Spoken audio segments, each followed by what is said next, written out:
how to fix Dota 2 VPK corrupt error. So I'm going to show you a few different fixes.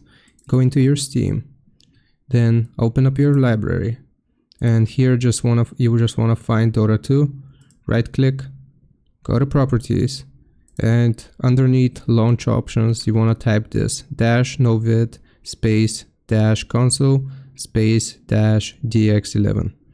After you have done this, you want to see if your game works. If it still doesn't work, you want to click on the game itself, then select the gear icon here.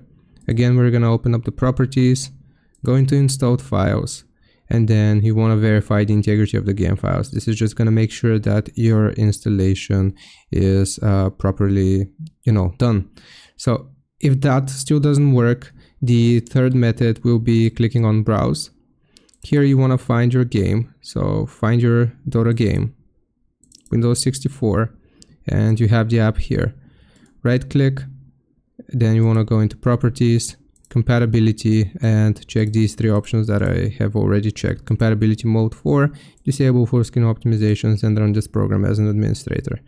Click on apply, click on OK. Once you have done this, the last method that I'll show you and the last reason why you may be getting this error is because of your RAM. So you want to open up your computer search for run. Here you want to type this md-shed.exe. Click on OK. Restart now and check for problems. So this is going to detect any RAM problems you may have and attempt to fix them. So I hope this helps. Leave a like and sub. I'll see you next time.